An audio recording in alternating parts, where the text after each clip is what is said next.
Hello everybody and welcome back to the Damage Report. I'm Jayar. It's Wednesday, also Gordon Sondland testimony day, which we'll get to soon. But before that, Jayar Jackson. I'm willing to hand over the reins of Jayar Wednesday to Gordon Wednesdays, just for this morning. It's GD Wednesdays, yes. And you know that it's a debate day because Jayar Jackson wearing a very nice jacket. Well, this was, you know what? Edwin working over here with us. He was like, "Oh, what's up the suit coat jacket?" I was like, "Listen, man, on a long day like this, when I'm gonna be doing this, the main show, and then also the debate coverage as well, you want to have an interchangeable comfort zone. So honestly, what I'm wearing is a t-shirt. Yeah. And then I can take it off, this jacket off, and be wearing a t-shirt and be comfortable. Yeah, that is nice after the show. So actually, it's a bit of a dress down than normal. Okay, I take away all the credit I was giving. Thank you. Both stated and implicit. But anyway, as you alluded to, not only are you gonna be on the main show, which is gonna be great, but also the big debate in Georgia is happening tonight. It is gonna be a huge one. And so after the debate, come back to TYT. We're gonna do a pre-show too, but after the debate, come back to TYT where Jayar, myself, Anna, and Ida are gonna be doing debate analysis because it's gonna be huge. But with that, we got tons of stuff to get to, and so much so that I'm not gonna give you a preview. Just, you've already started listening, just keep going. Do you really wanna click pause at this point? Anyway, so let's jump into the news. Today was, in the impeachment hearings, the big day where Gordon Sondland, the guy who initially said no quid pro quo, and then slightly adjusted that to definitely quid pro quo, testified. Now, before we get to the videos, we have a bunch of awesome videos of Gordon Sondland testifying. I want you to know what sort of person Gordon Sondland is. Not from my point of view, but from Donald Trump's point of view. Back in October, he said, "I would love to send Ambassador Sondland, a really good man and great American, to testify. But unfortunately, he would be testifying before a totally compromised kangaroo court, which he had to be convinced did not involve actual livestock." But anyway, so he thought, good man, great American. Keep that in the back of your mind as we continue through this and when Donald Trump gives his evaluation of Sondland today. But let's go to the first video. Some of the most important, simple points made by Sondland. Here's a big one. I know that members of this committee frequently frame these complicated issues in the form of a simple question. Was there a quid pro quo? As I testified previously, with regard to the requested White House call and the White House meeting, the answer is yes. That seems pretty simple. This is hearsay, John. This is from third hand accounts. This is from playing telephone. This is from a can and a string. They keep going with the same thing. Even last week when they were saying, this is third party information. These people didn't know the president. These people weren't working with the president. These people didn't hear directly what the president said. I was like, just keep waiting. Because this is a collection of evidence. Yeah. A multitude of witnesses that are saying what happened. And then when they want to ask their own witnesses, again, many times the Republican House side wants to say, well, this person didn't agree. Yeah. Well, now that's like their opinion. Yeah, exactly. And look, they kept saying second, third hand information. So Gordon Sondland was directly talking with Trump. He was directly talking with Zelensky and his aides. But here's the thing, it's really important that you understand that it's not just that the argument that the GOP says we've only been getting second, third, and fourth hand information. It's not just that that's inaccurate. It's that they are lying to you and they don't care. Gordon Sondland was directly involved in these conversations. They don't care what he said. Right now, they're very glad to say that Zelensky didn't feel pressured, even though reporting indicates that he very much did. But if Zelensky came out with a press conference today and said, yes, it was clearly a quid pro quo, they wouldn't be using that talking point anymore. They would simply jettison Zelensky into the middle of the sun. They wouldn't care. It is so fake. And I know that makes it really frustrating to follow along with this, where we're supposed to pretend that there's people on one side and they believe one thing, there's people on another and they just disagree. No, some people are trying to get to the bottom of whether a crime was committed, whether impeachment is merited, and others are lying to protect their power. It's really as simple as that. If you want to think about it fully, you've got, again, these numerous witnesses that are confirming the same thing from different angles. So it's not even just the same story, it's different angles from different points of view that are confirming the same outcome and the reasoning for them getting to that. And the one person who said it that is not the way it is the guy that they're accusing of it. So if you have all these witnesses and then the one guy who's being accused of it said, I didn't do it, that's your basis? Yeah. It really is. Yeah, now here's the thing. Sondland, he's the big guy today, but he's not the only one hypothetically that could have increased exposure after this testimony. We can't go through all of what he said about a multitude of other people in the Trump administration, but here is one quote where he managed to tie in multiple people.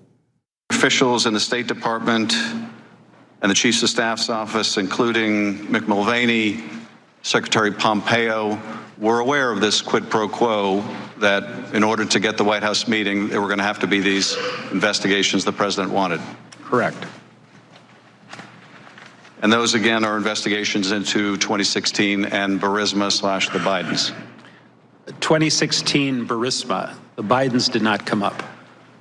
But you would ultimately learn that Burisma meant the Bidens when you saw the call record, correct? Of course, today I know exactly what it means. So Mulvaney, Pompeo, at some point he also talks about conversations he had with Mike Pence as well. So he really was not only a first-hand source of information for Donald Trump and Zelensky, but for virtually everyone else at the top of the Trump administration on this. So the only thing left after this is to say how he's a never-Trumper, how he hates Donald Trump from the beginning. He's been trying to get this guy out of office. He's working with Adam Schiff. Who is this guy again? How much did he donate? I don't know if it's just to the, was it the campaign or the inauguration fund? Yeah. Because once this candidate was in office, he donated $1 million for his inauguration fund because he hates him that much. Exactly, yeah. Hey, I wish he hated me that much. Yeah, shower me with some of your hate. So look, there's more big important stuff to get to, but let's just take a brief intermission for one of the fun moments that came up in the middle of all this. Well, he also testified that you confirmed to President Trump that you were in Ukraine at the time and that President Zelensky, quote, loves your ass, unquote. Do you recall saying that? Yeah, it sounds like something I would say. That's how President Trump and I communicate, a lot of 4-letter words. In this case, 3-letter.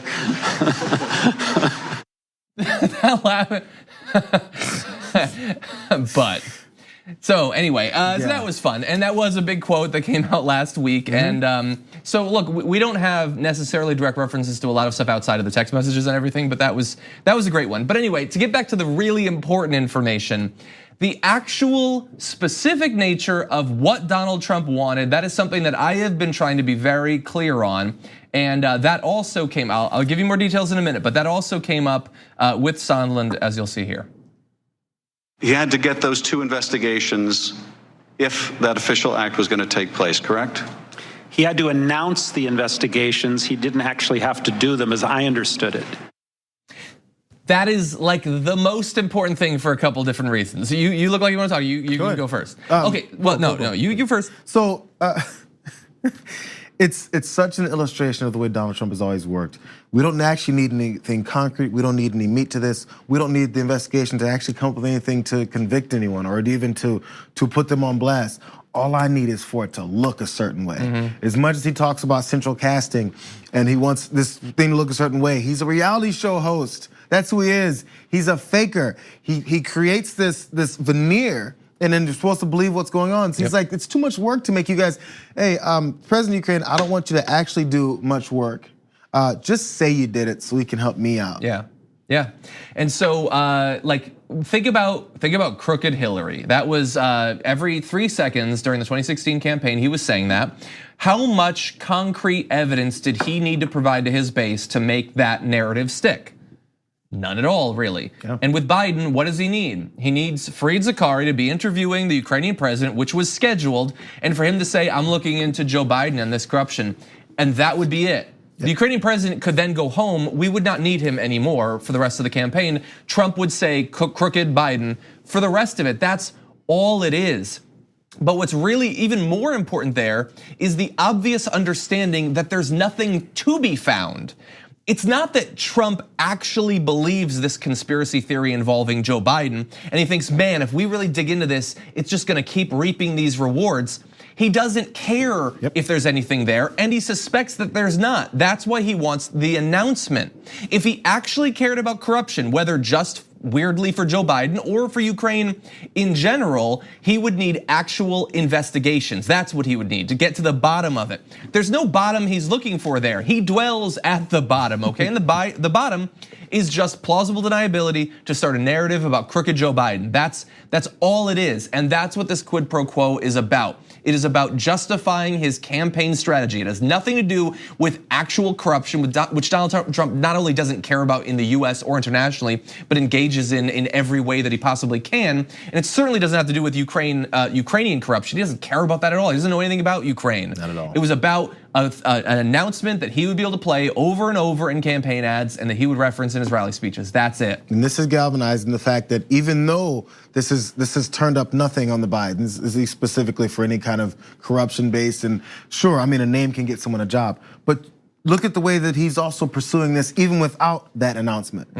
Corrupt, these Bidens, corrupt, these Bidens are corrupt, they're corrupt, these Bidens. Imagine if President Zelensky had actually said so. Hey, we're gonna launch this investigation into the Bidens. That's all he wanted. And he didn't even get that and he's still doing it. So imagine if he got it. Oh my God, yeah. At the end of the day, like he sure wanted Zelensky to go on Fried's Gari and say that. And again, the only reason that didn't happen is because this whole thing blew up. And then the aid was very quickly released. They keep pretending that those two things aren't true. Right. But he's probably still gonna run on it anyway. It doesn't even matter. So with that, why don't we turn to Donald Trump and his reaction? We actually got a little bit of that earlier today. I just noticed one thing, and I would say that means it's all over. What do you want from Ukraine? He asks me, screaming. What do you want from Ukraine? I keep hearing all these different ideas and theories. This is Ambassador Sondland speaking to me. Just happened. To which I turned off the television. What do you want from Ukraine? I keep hearing all these different ideas and theories. What do you want? What do you want? It was a very short and abrupt conversation that he had with me. They said he was not in a good mood. I'm always in a good mood. I don't know what that is. He just said, now he's talking about what my response. So he's going, what do you want? What do you want? I hear all these theories. What do you want, right? And now, here's my response that he just gave. Ready? You have the cameras rolling? I want nothing. That's what I want from Ukraine. That's what I said. I want nothing. I said it twice. I want nothing. Now, okay, lest you think that he was doing his normal thing where he sort of ad libs in the middle of his speech. As always, Donald Trump takes notes. Here's a shot of his actual notes from this morning. This is not Photoshop, this is real. You can see in big Sharpie, I want nothing, I want nothing, I want no quid pro quo. That's definitely what he said in the conversation. I want no quid pro quo. Tells Zelensky to do the right thing, which sort of undercuts what he's saying there. This is the final word from the President of the United States. He would not have remembered any of that if 20 minutes before he had not Sharpied it in big letters. And why does it have to be in Sharpie? Because he's an incredibly vain person. He needs glasses, but he won't wear them because he thinks it makes him look weak. So that's just a pathetic little side note to all of this. But I want nothing. I want nothing. He wants nothing. He wants nothing from Ukraine. Now, just now you want nothing from Ukraine. This entire time you've been saying how the reason you did all this is because you want to root out corruption in Ukraine. So what happened to that? What happened to the cover story even? Is corruption nothing? I don't know. And look, that was a September. So he believes we're done with this whole thing because according to Sondland, that's a conversation that he had. Now Sondland is not saying Trump didn't want anything. He's saying, and it was very clear, Trump told me he didn't want anything. When? On September 9th. Not in June, July, when all this is going on. After the whole scandal is out, they have a conversation where Sondland is like, what is going on? And Trump's like, I don't want anything. I want no quid pro quo. Who is that convincing that you didn't actually want anything months later? Like, dude, you kept the aid for months. You wouldn't release it. This is not convincing anyone. It's convincing himself. That's the only person that matters. Maybe those notes, geez. It just seems weird and flailing. And there, we sort of had predicted this, but Gordon Sondland, a guy who was big Trump supporter, so much so that he wrote him a check for $1 million and was handed an ambassadorship, which is a whole different form of corruption that we're totally okay with, I guess. Yeah. I don't know. What did Trump have to say about him? So he says that he doesn't know him very well. Oh, we don't have the tweet anymore. Unfortunately, I cut it away. But he says, I don't know him. Seems like a good guy. He actually supported other candidates. He supported other people, not me, but that's okay. This was this morning? Yes, this morning in that speech. I should have kept the video, but I didn't think we have time. I was. Yes, he said, I don't know him very well. I just talked to him constantly and chose him to deal with a country that I believe the corruption, that rooting it out is super important. So I chose this guy that I don't know, that I've previously said is a good man and a great American, but I said that not knowing him. This morning he just said, we talked together. Sondland said, hey, we use 3 and 4 letter words all the time. It was 20, no, I really should have just kept the video. It was like 20 seconds after what you just saw that he goes off about how he doesn't know him. No, literally, I was gonna joke and say the next step is to say, I don't know him. The way he says it to everyone else. I've never met Jennifer Williams. I don't know who this guy Bill Taylor is. I don't know them. I don't know them. Who knows who they are? By the way, it doesn't matter if you know them or not. Yeah. They know what you were doing. They do know, and you do know him. Jeez, God, write it in Sharpie so you'll remember next time. Okay, so that was Trump's immediate reaction. We'll see. I mean, the testimony is still going on. That's our last word on it. But on the main show on the Young Turks later today, they'll have more. Obviously, we'll see if Trump will have weighed in more. So we're gonna take a short break. We come back. A candidate is gonna be joining us on the other side. We need to talk about a relatively new show called the Republic, or UNFTR. As a Young Turks fan, you already know that the government, the media, and corporations are constantly peddling lies that serve the interests of the rich and powerful. But now there's a podcast dedicated to unraveling those lies, debunking the conventional wisdom. In each episode of the Republic, or UNFTR, the host delves into a different historical episode or topic that's generally misunderstood or purposely obfuscated by the so-called powers that be, featuring in-depth research, razor-sharp commentary, and just the right amount of vulgarity. The UNFTR podcast takes a sledgehammer to what you thought you knew about some of the nation's most sacred historical cows. But don't just take my word for it. The New York Times described UNFTR as consistently compelling and educational, aiming to challenge conventional wisdom and upend the historical narratives that were taught in school.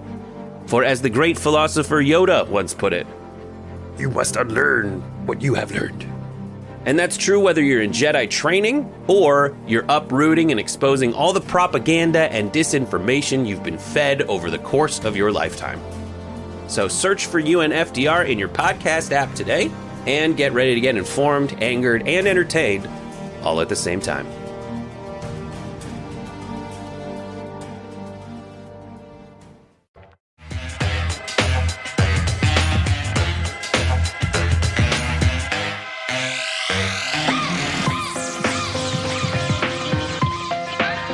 Joining us now is a congressional candidate for New York's 6th District, Mel Gagarin. Welcome to the Damage Report.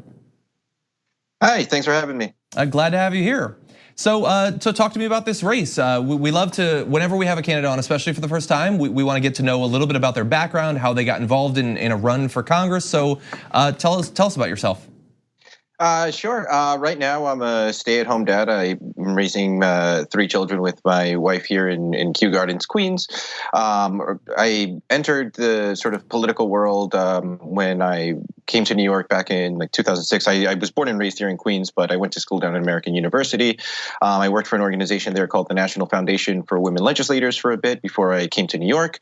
I worked for New York State Senator Jose Serrano, Congressman Anthony Weiner. I ran for city council actually in 2009. Once that didn't work out, I thought I was done with electoral politics. Decided I really wanted to focus on specific issues that I cared about. I worked for the NAACP Legal Defense Fund, a short stint at Planned Parenthood in New York City, and then I went to the public policy advocacy space, working at the intersection of criminal justice reform, higher education, and women's rights, before I stepped back to do the stay-at-home dad bit.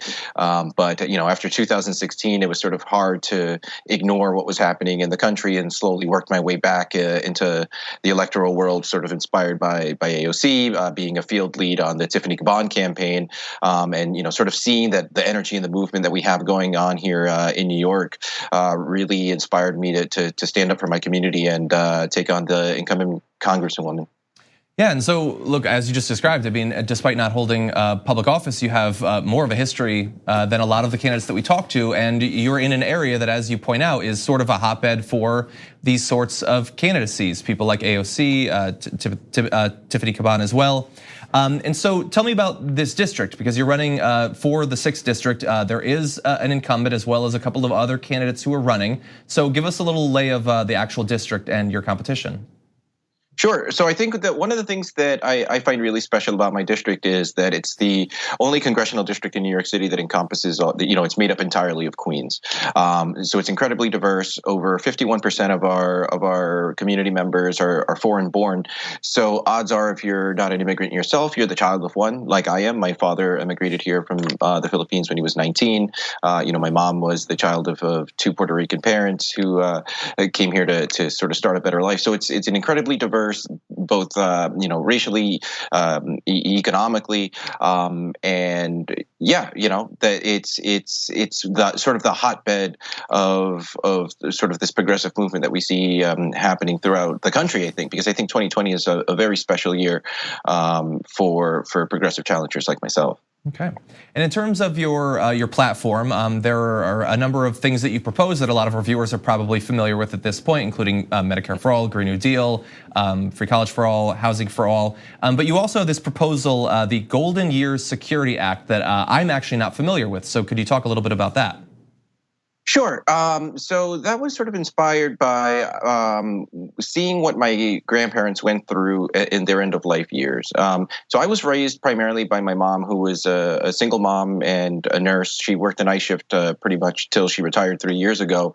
And when my grandparents entered their final years and had gotten ill, between my wife and my mom, we had a support network that was able to take care of them. Luckily, we had insurance because of my mom, but seeing what my grandmother went through after her surgery, when she was at a rehab facility for seniors, and seeing the nursing staff overworked and understaffed, led my wife and I having to sort of pick up some of the slack and bring in gauze to help change her wounds and clean her wounds and whatnot. And it really opened up my eyes to seeing the struggle that a lot of our elders face, even with Medicare, even with Medicaid, even with Social Security. And until we have Medicare for all, those gaps are going to continue to exist. And so what I wanted to do was think of some type of policy that would help fill in those gaps so that we can make sure that our elders are not facing their golden years in economic insecurity. This would require moving or transitioning our elder care services and nationalizing those. That also means we have more accountability, that we're able to create better paying union jobs for our nursing staff, and making sure that, whether it's home care services, because not every state covers home care services for our elders, that if a family needs to make a choice about assisted living for a loved one, that financial burden isn't solely on those folks, that we are able to step in and take care of that for people. Well, that sounds like a great idea, and honestly, it's not something that I hear much conversation about in congressional races or even in the Democratic primary. You don't hear much of a focus on it, and especially even like pragmatically, it's a big voting block, and it seems odd that it gets so little attention at a national level. And so, good on you for focusing on it. If people want to find out more about your candidacy and your platform, where should they go to get that information? That's www.melforprogress.com. Mel Gagarin, candidate in New York's 6th District. Thank you so much for joining us today. Thanks for having me. We're gonna take a short break here. When we come back, lots more to get to.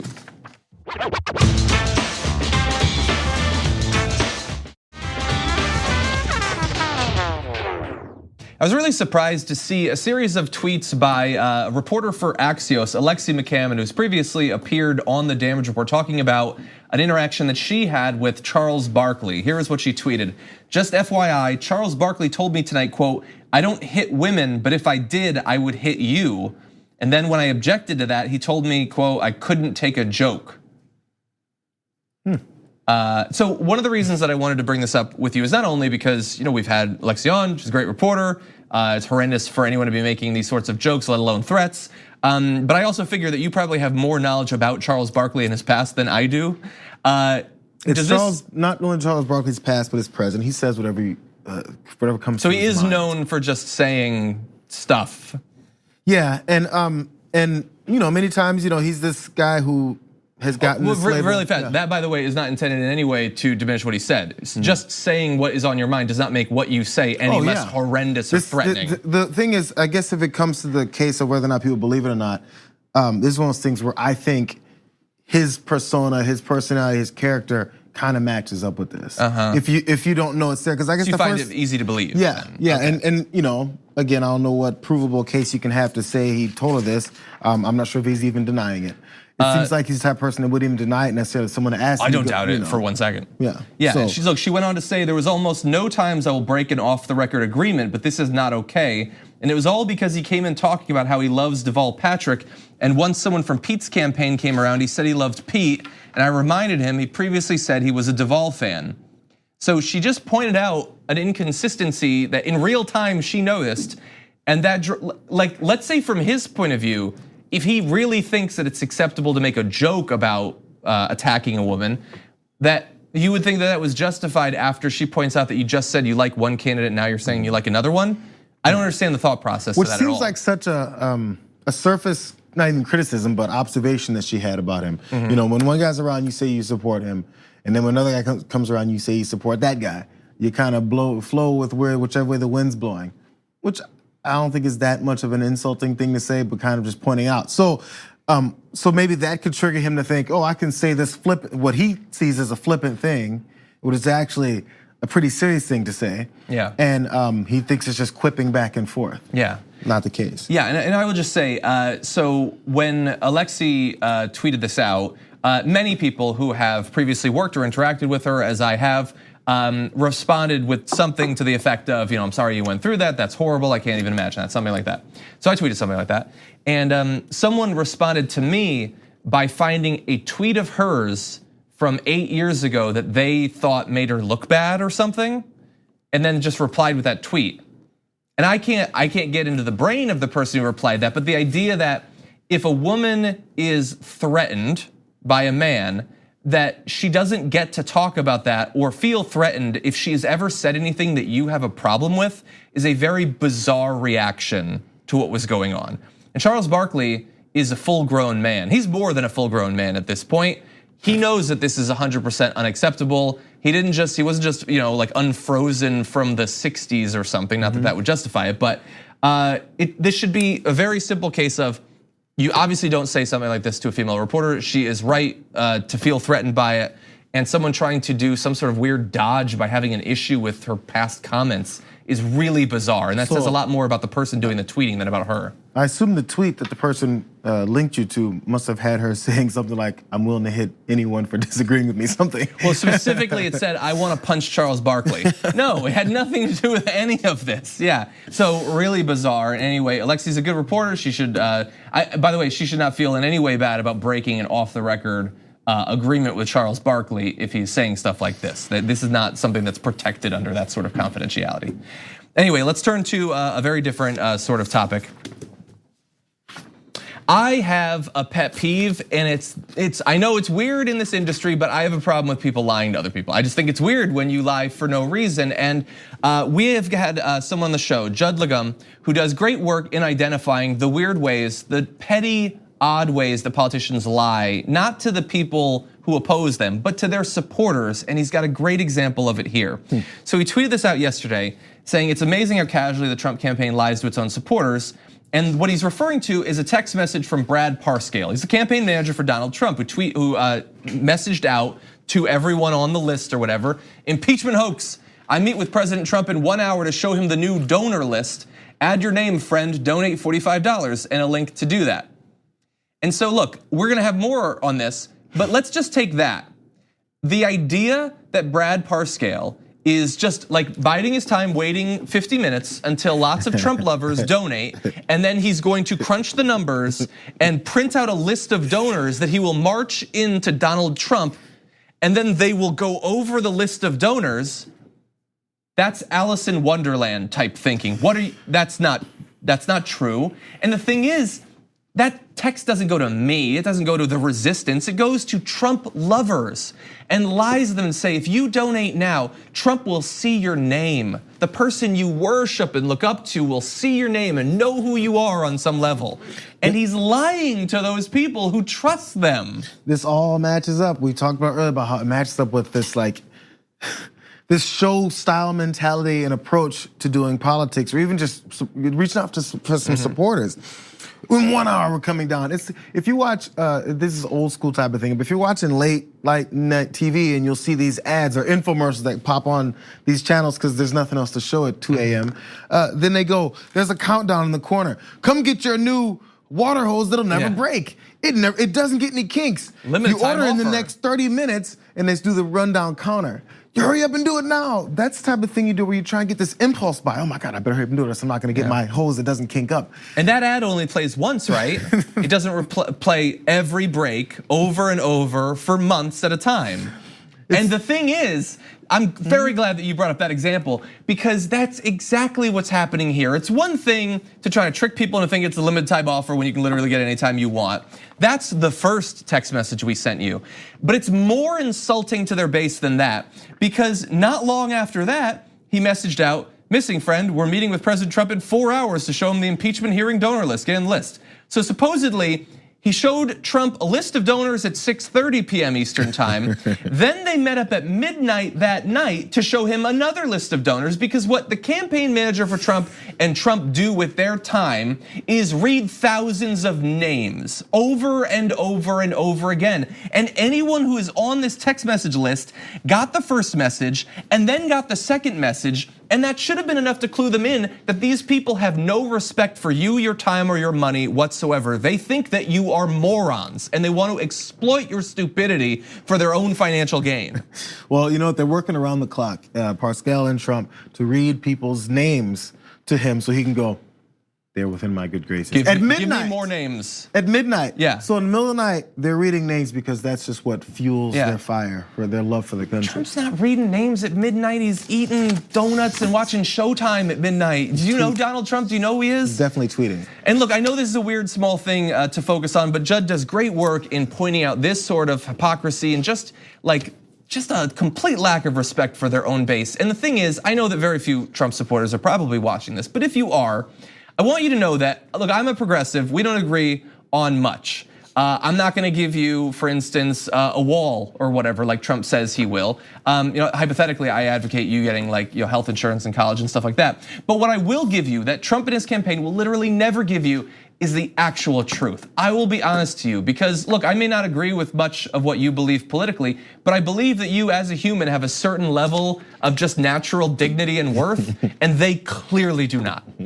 Okay, let's take a short break. We come back a little bit more actually on that topic, but this involving Ilhan Omar and the man who threatened to kill her.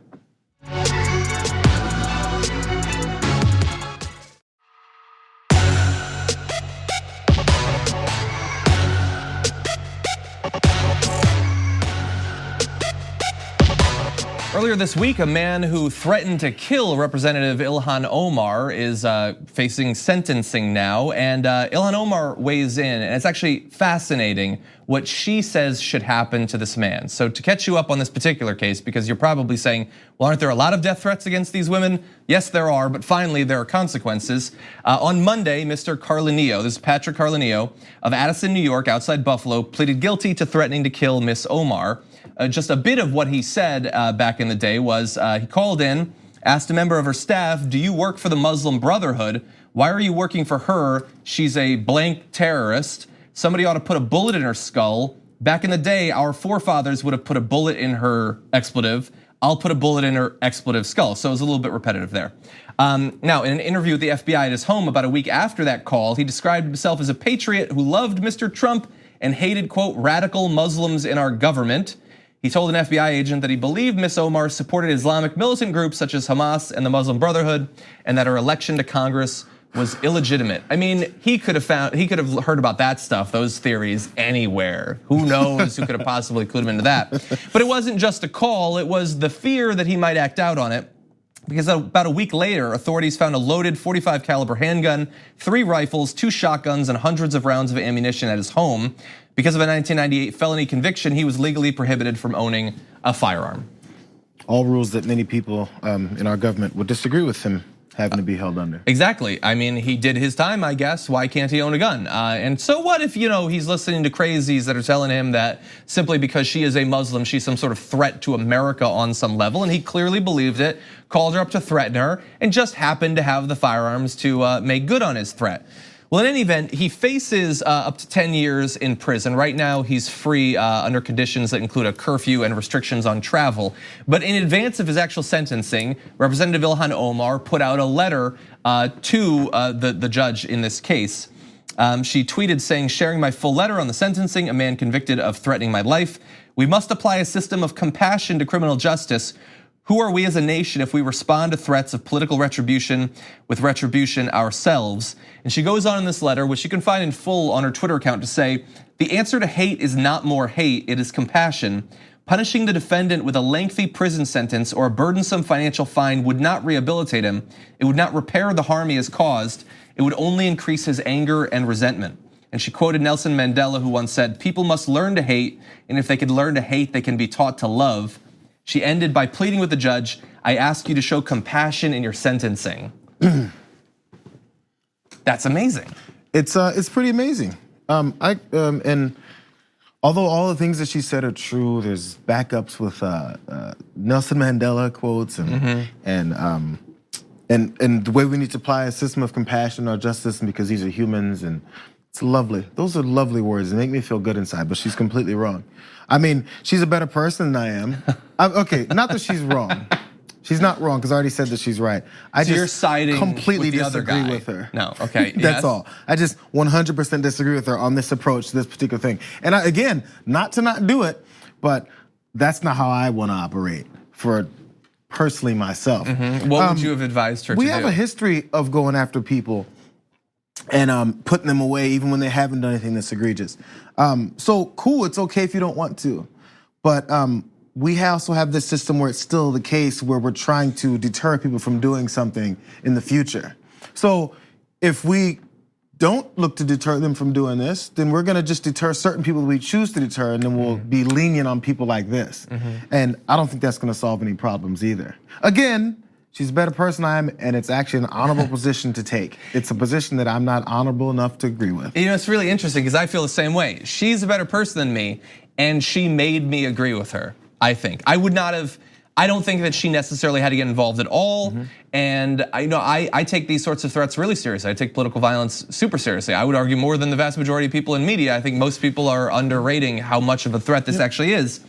But if she believes, as the vast majority of progressives do, that our criminal justice system, our prison system, should be changed from its long-standing, horrendous standard operating procedures based around making either the actual victims or the believed victims feel better about a conviction or something like that, just retribution against the people that committed crimes, to something more humane that also has the cool side effect of actually stopping recidivism, in the way that places like Norway and other countries like that do. If you actually believe that, then why not start with the case that directly involves you? And she's putting her criminal justice money where her mouth is and saying, even at the risk of my own life, I am going to stick with my philosophy in this. And it's cool. So by the way, my read on her saying, I ask you to show compassion in your sentencing, as she said to the judge, I took that to mean a lesser sentence. Maybe it means something else. Maybe compassion in sentencing. I think she believes, I think it was community service and things like that. Yeah, so a lesser sentence. Yeah. So my assumptions apparently were correct. If it goes to maybe rehabilitation, as you said, to keep recidivism coming down. But there's rehabilitation versus leniency. So if you want to rehabilitate him, cool. I'm not just looking for punishment. He can go to jail and get beat up or whatever. But what's the rehab process versus this leniency? Yeah. Leniency isn't gonna rehab him and teach him the love that Nelson Mandela told you when you teach him versus the hate that his parents probably taught him or that his daddy, Donald Trump, taught him. I just wanna finally say, if we lived in anything even approaching a reasonable, rational society, this letter that she sent, conservatively hundreds of thousands, millions of Americans who believe that she's some sort of enemy of America, would read that letter and think, I have been led so far astray. this is so much more compassionate. Remember the book that I say that I love, the Bible? This is influenced by that sort of loving philosophy far more than the, lock them up, toss away the key, and maybe electrocute them philosophy of the people that say that they love the Bible. Like, the fact that so few people will actually read this, so few people will be convinced by it, that is really disheartening. But whether we agree with the strategy or not, she's a good human being, absolutely. At the very least. We absolutely can agree on that. Yes, and that is consistent with other things that she's done and said. Okay, we're gonna take a short break. We come back, a little bit more to close out the show.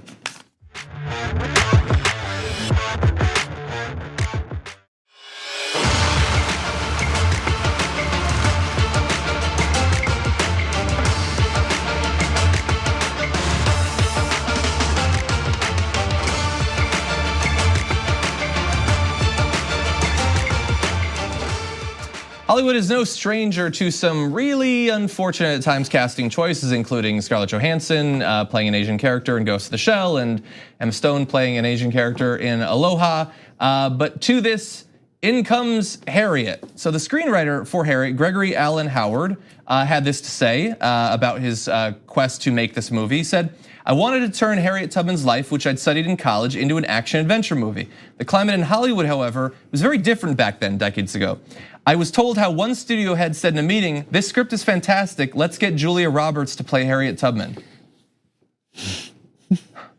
That's not a joke that he's making or that the executive is making. They were serious. It took me multiple. Pretty Woman herself. It took me multiple articles to believe this to be true. Yeah. Yesterday when I saw it, I was like, oh, the Onion's at it again.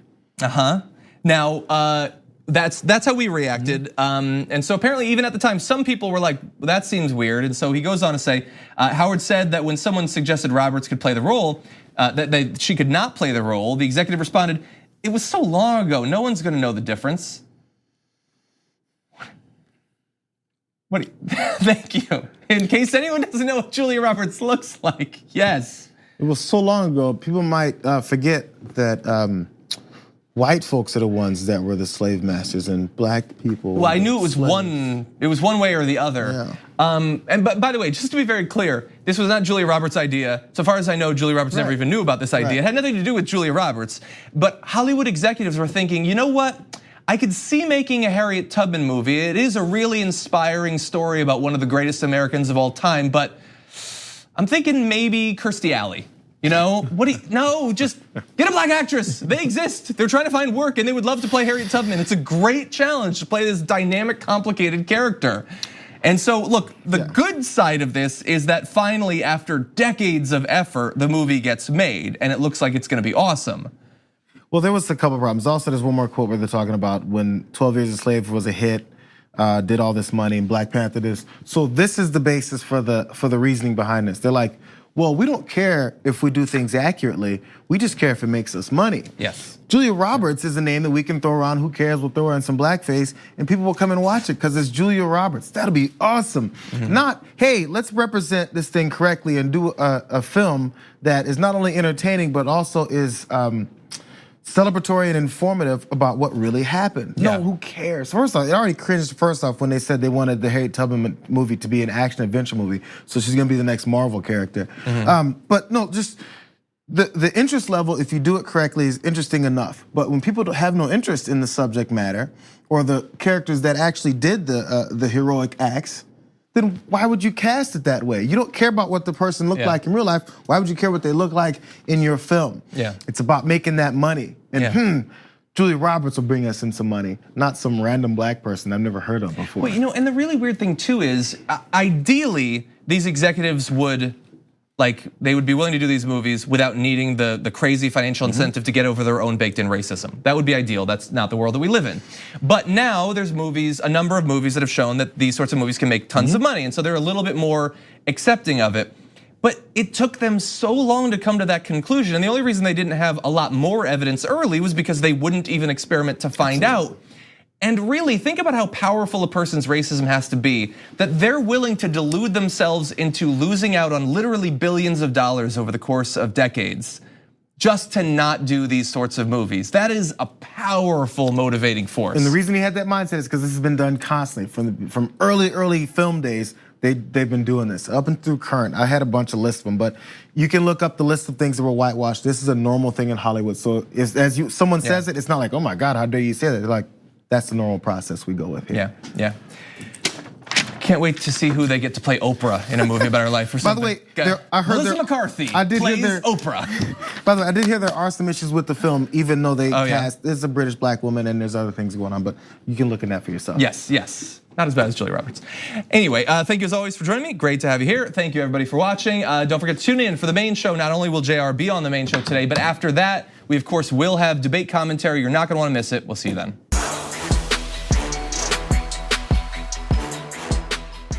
Thanks for listening to the full episode of The Damage Report. Support our work, listen ad-free, access members-only bonus content, and more by subscribing to Apple Podcasts at apple.co/TYT. I'm your host, John Adarola. I'll see you soon.